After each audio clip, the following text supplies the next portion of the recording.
নমস্কার। আজকের এই ভিডিওর মাধ্যমে আমরা দেখে নেব আপনারা ইনুমারেশন ফর্ম বা এসআইআর এর ফর্ম বিএলওকে জমা দেওয়ার পর বিএলও কোন কোন স্টেজে আপনার ফর্মটি আপলোড করবে। এটির জন্য একটি আলাদা অ্যাপ আছে, সেটি হচ্ছে বিএলও অ্যাপ। বিএলও অ্যাপটি শুধুমাত্র বিএলওরাই অ্যাক্সেস করতে পারবে, সাধারণ মানুষ কিন্তু অ্যাক্সেস করতে পারবে না। আজকের ভিডিওতে আমরা 3 টাইপের ফর্ম আপলোড করে দেখাবো, যার মধ্যে প্রথমটা হচ্ছে যাদের 2002 সালের নাম ছিল এবং তারা এখনও জীবিত আছেন, এখনও এসআইআর করছেন 2002 সালের নাম ধরে, তাদের ক্ষেত্রে ফর্ম ফিল আপ কীভাবে হবে। দ্বিতীয় ক্ষেত্রে হবে যাদের 2002 সালে নাম থাকেনি কিন্তু তার পিতা মাতা দাদু ঠাকুমার ছিল, সেক্ষেত্রে তাদের ফর্মটা কিভাবে আপলোড করবে একজন বিএলও। আর 3 নম্বর হচ্ছে যাদের 2002 সালে নিজেদের নামও থাকেনি, তাদের পিতা মাতা দাদু ঠাকুমা কারোরই নাম থাকেনি, সেক্ষেত্রে তাদের ফর্মটা কিভাবে আপলোড হবে। আজকের ভিডিওতে এরকম 3টে প্রসেস দেখে নেব। সেই জন্য সবার আগে আমি বিএলও অ্যাপ ওপেন করে নিয়েছি। আমি আবারও বলছি, এটা কিন্তু বিএলওরাই অ্যাক্সেস করতে পারবে। এই অ্যাপ ওপেন করার পর একদম নিচের দিকে চলে আসবেন, স্পেশাল ইন্টেন্সিভ রিভিশন বলে একটি অপশন আছে। এই অপশনে একজন বিএলওকে ক্লিক করতে হবে। আমি এখানে ক্লিক করছি। এখানে ক্লিক করার পর একজন বিএলও ল্যাঙ্গুয়েজ সিলেক্ট করবে, এটা আমি বাই ডিফল্ট ইংলিশ রেখে সাবমিট অপশনে ক্লিক করছি। এখান থেকে অনেকগুলো অপশন পাওয়া যাবে। প্রথম আছে ইএফ ডিস্ট্রিবিউশন ট্র্যাকার। এই অপশনে যখনই ক্লিক করা হবে তখন একজন বিএলও দেখতে পাবে তিনি তার এরিয়ায় কতগুলো ফর্ম বিলি করেছেন, কতগুলো ফর্ম অনলাইনে আপলোড করেছেন এবং কতগুলো ফর্ম এখনও পর্যন্ত আপলোড করা হয়নি। এখানে যেমন দেখা যাচ্ছে এই বিএলও টোটাল 352টা ফর্ম অলরেডি বিএলও অ্যাপের মাধ্যমে আপলোড করে ফেলেছে।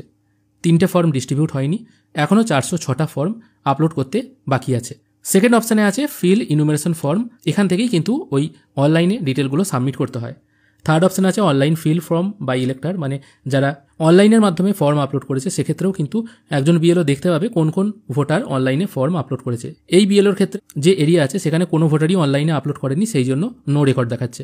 4 নম্বর অপশান আছে রিভেরিফাই। এই নিয়ে আমি অলরেডি ভিডিও দিয়ে দিয়েছি। মানে কেউ যদি ভুল ফর্ম আপলোড করে ফেলে অনলাইন বা অফলাইন, মানে বিএলও যদি ফর্ম ভুল আপলোড করে ফেলে সেক্ষেত্রে এখান থেকে কারেকশন করা যাবে।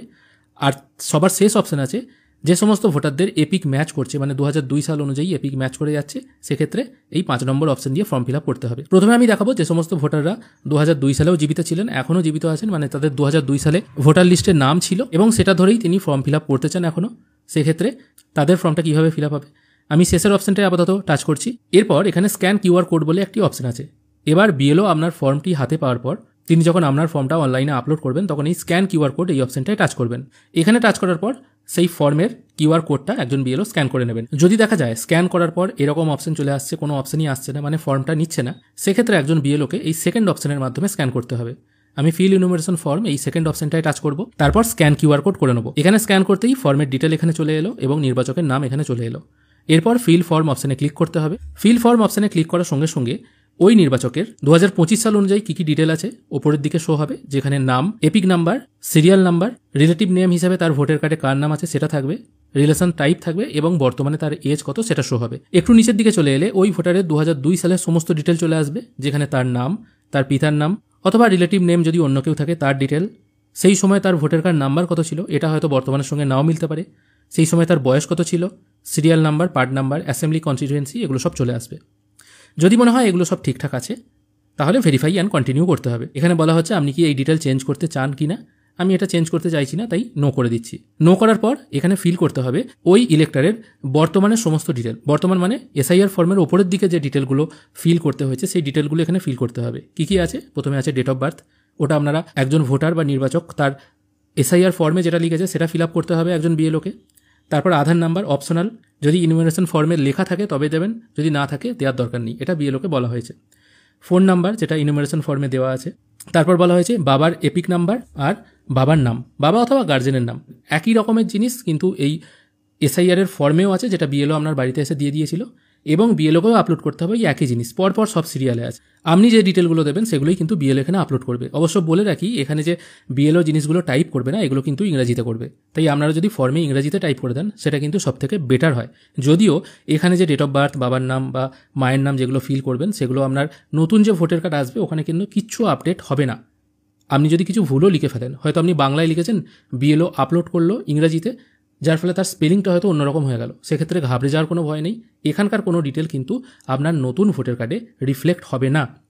এখানে কী কী ডিটেল দিতে হবে, আধার কার্ড, ফোন নাম্বার, বাবার এপিক নাম্বার যদি থাকে দিতে হবে, না থাকলে শুধুমাত্র নামটা লিখে দিতে হবে। একই রকমভাবে মায়ের এপিক নাম্বার যদি থাকে দিতে হবে, না হলে মায়ের নাম শুধুমাত্র লিখে দিলেই হবে। এখানে বাবার নাম এবং মায়ের নাম এই দুটো হচ্ছে ইম্পর্টেন্ট, এই দুটো লিখতেই হবে মাস্ট।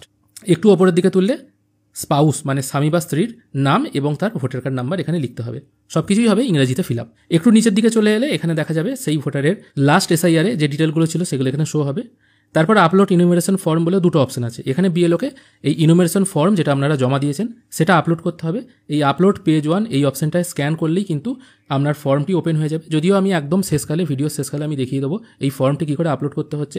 আর একটা অপশন আছে ইনুমেরেশন ফর্মে যে ফটোটা পেস্ট করা আছে সেই ফটোটা আপলোড করতে হবে। যদিও ফটো আপলোডের ব্যাপার এখন আর থাকছে না, জাস্ট ফর্মটা আপলোড করে দিলেই হবে।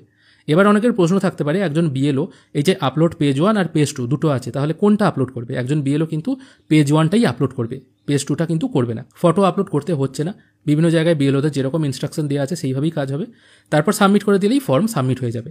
এবার এখানে প্রশ্ন থাকতে পারে যদি কোনো কিছু ডিটেল ভুল আপলোড হয়ে যায় কী করব? ভুল আপলোড হয়ে গেলে একজন বিএলওর পাওয়ার আছে সেই ভুলকে শুধরে নেওয়া বা কারেকশন করে নেওয়া সেই ফর্মটা। ফর্ম আপলোড করে দেওয়ার পর ফাইনাল সাবমিট কীভাবে হবে সেটা আমি একটু পরে দেখিয়ে দিচ্ছি। এরপর আমি এমন একজনের ফর্ম দেখাবো যার 2002 সালে নাম থাকেনি কিন্তু তার বাবা কিংবা মায়ের ছিল, সেক্ষেত্রে সে কীভাবে ফর্মটা ফিল আপ করবে। এখানে আমি এমন একজন ভোটারকে নিয়েছি যার 2002 সালে নিজের নাম থাকেনি কিন্তু তার বাবা মায়ের ছিল। আমি এখানে স্ক্যান করে নেওয়ার পর ফিল ফর্ম অপশানে ক্লিক করব। এখানে দেখুন দেখাচ্ছে এখানে কিন্তু এই ব্যক্তির 2025 সাল অনুযায়ী ডিটেলগুলো দেখাচ্ছে, নাম, voter card number, part number, relative name হিসেবে কার নাম দেওয়া আছে ইত্যাদি ইত্যাদি। এবার এনার বাবা কিংবা মাকে অথবা দাদু ঠাকুমাকে সার্চ করতে হবে। সার্চ কী করে করব? সার্চ করার জন্য ওই ভোটার এসআইআর ফর্মের ডান দিকের অংশটা ফিল আপ করবে, সেখানে তার নিশ্চয়ই বাবা মা দাদু ঠাকুমার নাম দেবে। এখানে আমি পেজটিকে একটু বাঁ দিকে ঠেলে দেবো। এখানে দেখুন 3টে অপশন চলে এসছে। এই ভোটার 2002 সালে নাম ছিল। সেকেন্ড অপশন আছে এই ভোটারের 2002 সালে নাম থাকেনি কিন্তু তার বাবা মায়ের ছিল। আর থার্ড অপশন আছে এই ভোটারের 2002 সালে নিজের অথবা বাবা মায়ের কারুর নামই থাকেনি। আমি যেহেতু দেখাবো এই ভোটারের 2002 সালে বাবা মায়ের নাম ছিল, আমি সেকেন্ড অপশন চুজ করছি। তারপর এই টাইপের একটি বক্স ওপেন হয়ে যাবে। এখান থেকে আপনারা দুভাবে সার্চ করতে পারেন। আপনি লোকেশন বা ফ্যামিলির নাম দিয়ে বা পেরেন্টের নাম দিয়ে সার্চ করতে পারেন, আর একটা আছে এসি বা পার্ট নাম্বার দিয়ে সার্চ করতে পারেন। সবথেকে বেটার হয় এসি বা পার্ট নাম্বার দিয়ে কী করে সার্চ করতে হয়, কারণ একজন ইলেক্টার নিচের দিকে বিধানসভা ক্ষেত্রের নাম্বার, অংশ নাম্বার, ক্রমিক সংখ্যা এগুলো কিন্তু মেনশন করে দেবে। তাহলে তাকে খুঁজবেন কী করে? লাস্ট এসআইআর স্টেট সেটা একজন ইলেক্টার লিখবে, সেটা এখান থেকে স্টেটটা আপনারা চুজ করে নেবেন। তারপর চুজ করবেন ডিস্ট্রিক্টের নামটা। তারপর অ্যাসেম্বলি কনস্টিটিউয়েন্সি বা বিধানসভার নাম সেটা কি করতে হবে? এই ড্রপডাউন থেকে চুজ করতে হবে। তারপর লাস্ট এসআইআরে পার্ট নাম্বার কত ছিল সেটা লিখবেন, মানে খুঁজে নেবেন আর কি। আর সিরিয়াল নাম্বারটা কত ছিল ওটা টাইপ করে দিতে হবে। টাইপ করার সঙ্গে সঙ্গে ওইখানে ওই ভোটারের পিতা বা মাতা অথবা দাদু ঠাকুমার নাম কিন্তু চলে আসবে। তারপর কি করতে হবে? Verify and continue. এখানে যা আছে ডিটেল কিন্তু আপনি চেঞ্জ করতে পারবেন না। 2002 সালের যা ডিটেল ছিল সেটাই এখানে শো হবে। তারপর ভেরিফাই অ্যান্ড কন্টিনিউ করবেন। কন্টিনিউ করার পর এখানে ওই আবার একই রকম ডিটেল ওপেন হয়ে যাবে। Date of birth, Aadhaar number, বাবা মায়ের নাম, ভোটার কার্ড নাম্বার, স্বামী অথবা স্ত্রীর নাম, ভোটার কার্ড নাম্বার এগুলো পুট করতে হবে। একটু স্ক্রোল করে নিচের দিকে এলে এখানে চুজ করতে হবে যে ব্যক্তির নাম আপনি চুজ করেছেন তার সাথে ওনার সম্পর্ক কী। ফাদার, মাদার, গ্র্যান্ডফাদার, গ্র্যান্ডমাদার এই 4টে অপশনই আছে। জেঠু, কাকা, দাদা, দিদি এই অপশনগুলো কিন্তু নেই। যেটা হবে এখান থেকে চুজ করবেন। তারপর ফর্মের প্রথম পাতাটা আপলোড করে সাবমিট করলেই ফর্ম সাবমিট হয়ে যাবে। আর একটা ক্ষেত্রে দেখা যাচ্ছে যাদের 2002 সালে নিজের অথবা গার্জেন কারুর নাম নেই, সেক্ষেত্রে তাদের এই 3 নম্বর অপশনটা চুজ করতে হবে। তারপর ভেরিফাই অ্যান্ড কন্টিনিউ করার পর সব কিছু ডিটেল ওই আধার নাম্বার, বাবা মায়ের নাম, তাদের ভোটার কার্ড নাম্বার এগুলো ফিল করে ফর্ম আপলোড করে দিলেই টোটাল কাজ কমপ্লিট। এবার আপনারা ফর্মটা আপলোড কী করে করবেন অথবা বিএলও একটা ফর্ম কী করে আপলোড করবে সেটাই দেখে নেব। ফর্ম আপলোড করার জন্য চুজ ফাইল অপশানে ক্লিক করতে হবে। তারপর ক্যাপচার ফটো বলে একটি অপশন আছে, এটির ওপর একবার টাচ করতে হবে। তারপর ফর্মটি ওপেন হয়ে যাবে। ফর্মটির ওপর ক্যামেরাটা সেট করতে হবে। ফটো এখানে ক্যাপচার হয়ে গেল, তারপর ওকে করে নিতে হবে। তারপর ওপরের দিকে যে টিক মার্কটা আছে সেটার উপর একবার টাচ করতে হবে।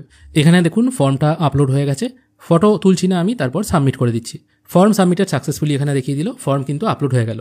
এরপর যদি মনে হয় কোনো কিছু ভুল ডকুমেন্ট আপলোড হয়ে গেছে সেক্ষেত্রে এই রেকটিফাই অপশানে এসে জিনিসটা কারেকশন করে নেওয়া যাবে। এই পদ্ধতির মাধ্যমেই একজন বিএলও কিন্তু আপনার ফর্মটি অনলাইনে আপলোড করবে।